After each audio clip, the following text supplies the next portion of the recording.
안녕하십니까, 박정호입니다. 네, 이번 방송 KB금융에 대해서 이야기해 보도록 하겠습니다. 영상 하단에 좋아요 한 번씩 눌러주시고 이야기 시작해 보도록 하겠습니다. 네, KB금융이 오늘 덩치에 맞지 않는, 어떻게 보면 굉장히 강한 탄력을 좀 보여줬다라고도 볼 수 있겠는데 5%의 상승이 나왔어요. 상승이 나왔고, 또 보시면 앞에 고점을 뚫어내는 상승이 나왔습니다. 그래서 굉장히 좀 의미가 있지 않나 싶은 차트를 보여주고 있다라고 볼 수 있겠고, 이런 이면에는 어떤 게 있을까라고 봤을 때는 실적이 기본적으로 잘 나왔다는 거죠. 그래서 그러한 실적에 대한 바탕을 가지고, 또 기대치를 어떻게 보면 충족을, 만약에 실적이 잘 나와도 기대치 충족을 못할 경우에는 오히려 매도가 막 나오면서 망가지는 경우들이 많아요, 차트가. 그런데 오히려 그거 이상을 잘 해줬다라고도 볼 수 있겠고, 그렇기 때문에 이러한 흐름이 나왔다라고도 볼 수 있겠는데, 일단 그런 가운데서도 지금 2월달 우리 증시의 특징적인 부분이 있습니다. 어떤 부분이냐라고 봤을 때, 외국인이 코스피에서 이제 금융주의 매수를, 금융주에 대한 매수를 굉장히 하고 있다라는 것을 생각을 해볼 수가 있겠고, 오늘 같은 경우도 이제 오늘 외국인이 금액 기준으로 가장 많이 매수를 한 게 삼성전자를 제외하고 봤을 때 2등이 KB금융, 3등이 신한지주, 그 다음에 이제 하나금융지주 해서 이제 4대 금융지주사 중에 3개를 순매수 상위에 랭크를 시켰다라고 볼 수 있겠습니다. 그래서 사실상 뭐 오늘도 이제 2월 전체적으로도 봐도 그렇고, 오늘 하루만도 봐도 그렇고, 외국인이 굉장히 우리나라 금융주에 대한 매수 버튼을 누르고 있다라고도 표현을 해볼 수가 있겠고, 사실 뭐 시기적으로 이제 시장이 부진하거나 재미가 좀 없을 때, 그럴 때일수록 어떻게 보면 금융주에 대한 그런 관심이 높아질 수 있는 부분이고, 외국인들 입장에서는 싼 종목에 대한 매수세가, 그러니까 물론 외국인이 뭐 단기적인 우리 증시에서 거래도 많이 하지만, 이런 싼 종목, 그리고 싼 종목에서도 또 단기적인 거래도 하기도 하지만, 하여튼 이런 주목을 하고 좋아하는 부분이 있는데, 배당의 매력도 있고 가치적인 부분에 있어서도 그런 측면이 있다 보니까 이렇게 매수가 들어와서 주가를 끌어올리고 있다라고도 볼 수 있겠습니다. 그래서 KB금융 같은 경우는 지금 보시면 딱 봤을 때 대충 봐도 뭐 2월뿐만 아니라 1월에도 이렇게 매수가 많이 있었고, 지금 요 시세 만든 게 결국에 외국인이 만든 거죠. 그래서 이런 식으로 있었고, 지금 뭐 기관이 뭐 매도가 나오고 있는데, 일단 오늘 같은 경우는 기관도 담아줬다라는 거. 그래서 연기금 같은 경우야 지금 이렇게 매도가 계속 잡히고 있는데, 사실 지금 연기금이 지금 뭐 특정 종목을 사기 위해서 이제 다른 종목들을 어쩔 수 없이 던져대고 있는 부분이 분명히 있다라는 거죠. 그래서 바로 LG에너지솔루션 때문에, 그런 것 때문에 이거는 뭐 연기금이 매도를 하고 있다고 해서 막 과하게 나쁘게 볼 상황은 아니다. 워낙 이제 시장의 지수를 추종하려면 그 사이즈에 맞게 포트를 구성하는 데 있어서 비중을 맞춰야 되기 때문에 어쩔 수 없는 다른 종목들의 매도가 쏟아지고 있는 것은 고려를 해봐야 되는 측면이다라고도 볼 수 있겠고, 너무 과하게만 안 쏟아지고 있다면, 지금 수준이라면 뭐 과하게 볼 수는 없지 않을까 싶고, 또 이제 많이 줄어든 상황이기 때문에 이렇게 보실 수가 있겠습니다. 어쨌든 현재 시점에서는 외국인이 뭐 주도적으로 주가를 견인하고 있는 종목이 KB금융이다라고 볼 수 있겠고, 또 우리나라 다른 종목들에 있어서도 외국인 개입이 굉장히 많은 상황이다, 2월달 들어서 라고 보시면 되겠습니다. 특히 그리고 또 2월 한국은행의 기준금리에 대한 부분이 뭐 추가 인상에 대해 1월에 인상을 했는데 또 인상할 것이다라는 이야기도 조금씩 나오고, 가능성에 대한 부분이죠. 그러한 이제 뭐 기대감도 어떻게 보면 반영이 되고 있는 게 금융주다라고도 뭐 생각을 해볼 수가 있는 부분이다라고도 볼 수 있겠습니다. 그래서 하여튼 이런 식의 흐름이 나왔고, 현재 뭐 차트적으로는 뭐 굉장히 뭐 잘 우상향을 하고 있고, 더 크게 보자면은 지금 이쪽에 이제 매물이 있는 상황이긴 한데, 아시다시피 이제 코로나 급락 이후 이쪽에서 거래가 더 많이 활성화되면서 움직였고, 유동성이 더 많다는 거, 그리고 실적이 잘 나오고 있다는 점에서 진통이야 있겠지만, 이제 어느 정도 추가적으로 분기 실적까지 잘 받쳐준다면 올해 안에 요 고점을 넘어가는 그런 그림까지도 좀 그려볼 수 있지 않을까에 대해서 생각이 되는, 물론 KB금융뿐만 아니라 다른 금융지주사들도 뭐 동일하게 좀 볼 수가 있을 것 같아요. 그래서 그런 쪽으로 좀 봐야 되는 상황이지 않나 싶습니다. 그래서 이런 식인데, 추가로 이제 실적이라든지 여러 가지 다른 것도 뭐 살펴보면은, 지금 뭐 KB의 이제 금융의 이제 지주사의 이제 자회사인 KB국민은행 같은 경우 이제 메타버스 금융 연계 시도한다라고 해서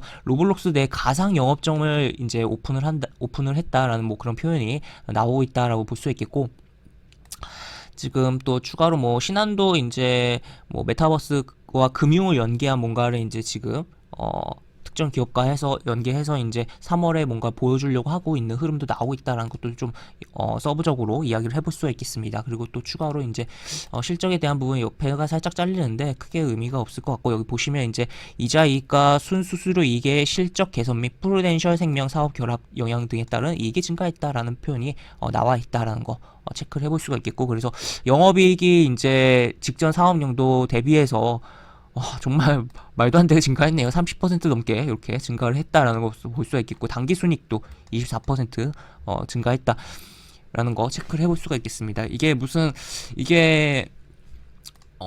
그 금융업이 사실 좀 뭐랄까요, 전통적인 측면이 있잖아요. 그 철강업이랑 그런 것들이.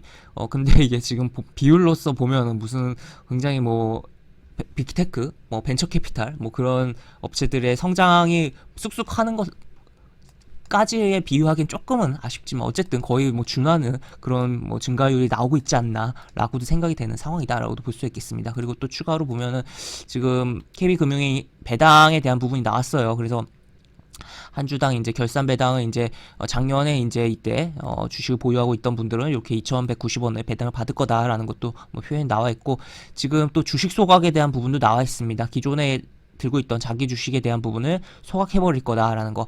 이게 이제 주식을 소각해버린다면 어쨌든 이제 뭐 아무래도 자기 주식으로 들고 있던 건 어쨌든 유통 물량으로 이제 시중에서 거래되고 있는 건 아니긴 하지만 어쨌든 전체 발행 주식 수에는 포함이 되는 거잖아요. 근데 그것을 줄여버린다라는 것은, 결국 줄여버린다는 것은 결국에 발행되어 있는 해당 종목의 전체 주식수가 줄어든다는 것이고, 그렇다면 주당 순이익이 높아질 수 있다는 거죠. 주식수가 줄어드니까, 그러니까 분모가 줄어드니까 라고 볼 수 있겠고, 지금 어떻게 보면 이제 약간 말이 새는 부분이 있긴 하지만 한국 주식과 이제 미국 주식의 이제 결정적인 뭐 중요한 차이라고 한다면, 지금 미국 기업들 같은 경우는 자사주를 정말 많이 소각을 했기 때문에 주가를 많이 펌프 되면서 주가가 레벨업이 많이 됐다라고 볼 수 있겠고, 국내 증시에 상장되고 국내 기업들은 자사주의 소각이 굉장히 소극적이었다. 배당에 대한 부분도 소극적이긴 하지만 배당 같은 경우는 지금 어느 정도 많이 진행이 되고 있으면서 이제 분기 배당도 많이 늘어나고 있고 하는 부분인데, 자사주 소각이 많이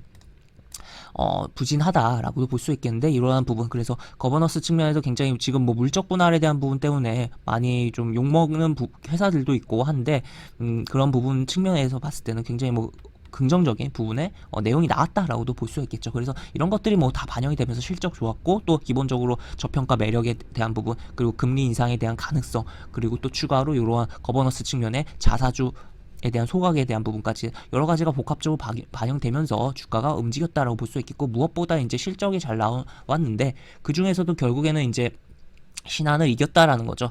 그래서 지금 요런 식의 내용이 있다라는 거. 그래서 지금 2년째 리딩뱅크를 수성했다라고 표현이 나와 있고, 그러면 이게 그 은행 쪽도 그렇고 여러 분야에서 다 이김이 나오긴 했는데, 뭐 당연한 소리겠지만 카드 쪽에서는 신한에 지긴 했어요. 여기 내용을 좀 보면은 여기 보시면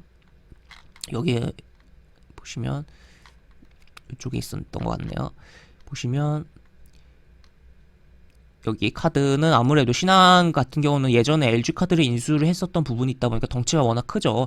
그렇기 때문에 카드 쪽은 이제 졌다라고 볼 수가 있고, 그 외에는 대부분 KB가 이제 이기면서 리딩 뱅크 뱅크의 금융의 자리를 지켜냈고, 또 추가로 이제 무엇보다 그런 측면에서 가장 좀 영향을 준 부분은 사모펀드 사태의 여파가 좀 컸다라고도 볼 수 있겠습니다. 지금 보시면 KB금융 같은 경우는 그냥 뭐 잘 기업을 운영해서 실적들이 잘 찍혔고 그런 부분인데 뻥크난 게 없다는 거죠. 근데 신한 쪽은 사모펀드에 대한 투자에 대한 손실의 비용을 인식하면서 그것으로 인해서 이제 수익이 쪼그라드는 그런 부분이 발생했다라고도 볼 수 있겠습니다. 그래서 이 사모펀드로 인한 어떻게 보면 희비가 갈린 두 금융 지주사다라고 볼 수 있겠고, 그럼에도 불구하고 신한지주도 오늘 뭐 주가는 상승을 했고, 하여튼 오늘 뭐 4대 금융지주사들 우리나라 이제 신한, 우리 그 다음에 KB금융, 그 다음에 하나금융지주 모두 좋은 흐름이 나왔고, 뭐 계속적으로